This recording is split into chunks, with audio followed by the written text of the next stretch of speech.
The sky was growing darker. Thunder rumbled in the distance. Grant and the others leaned in the doors of the Jeep, staring at the screen on the dashboard. Breeding sites?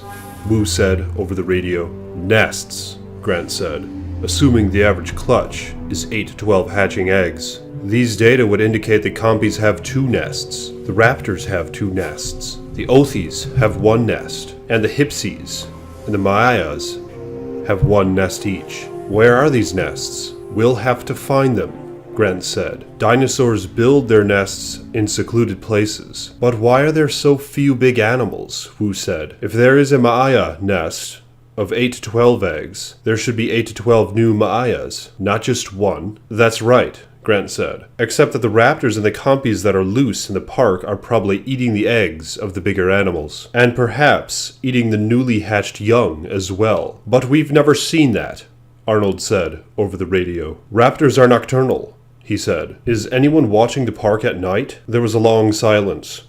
I don't think so, Grant said. It still doesn't make sense, Wu said.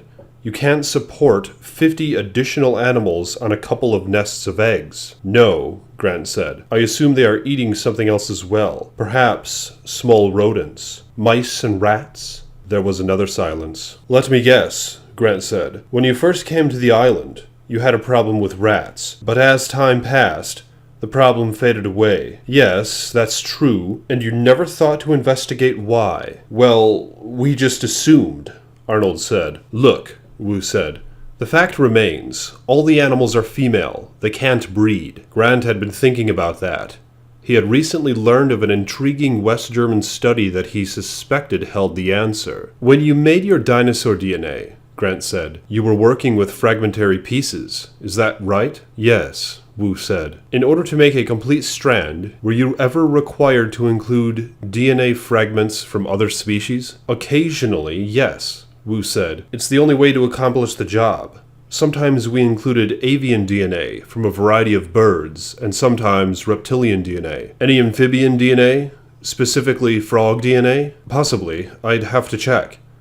Check, Grant said. I think you'll find that holds the answer. Malcolm said, Frog DNA?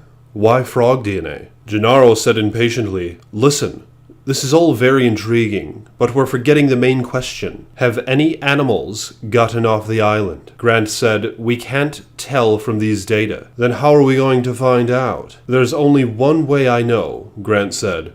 We'll have to find the individual dinosaur nests, inspect them, and count the remaining egg fragments. From that, we may be able to determine how many animals were originally hatched, and we can begin to assess whether any are missing. Malcolm said, even so, you won't know if the missing animals are killed or dead from natural causes, or whether they have left the island. No, Grant said, but it's a start, and I think we can get more information from an intensive look at the population graphs. How are we going to find these nests? Actually, Grant said, I think the computer will be able to help us with that.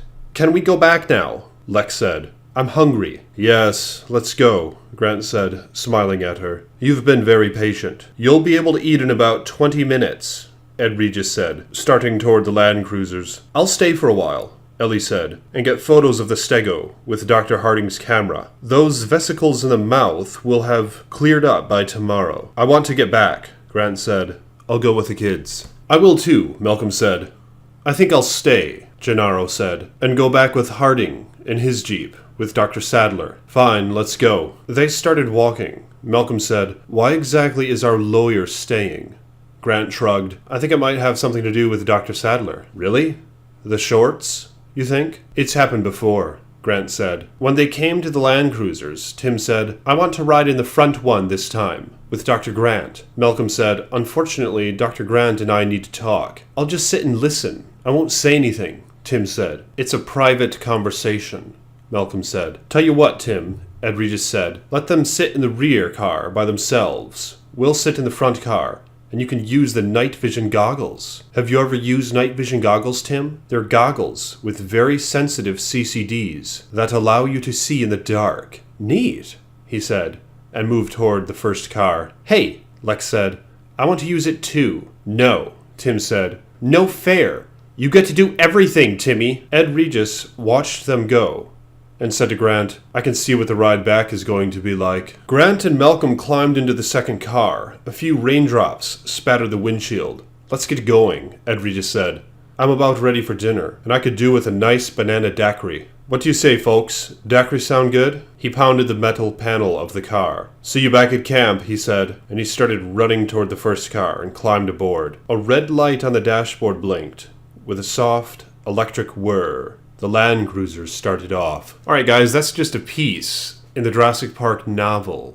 I might make more videos on this if you just decide to like the video, so hit that thumbs up button and let me know your thoughts on these matters. I am the Iceman. More videos to come.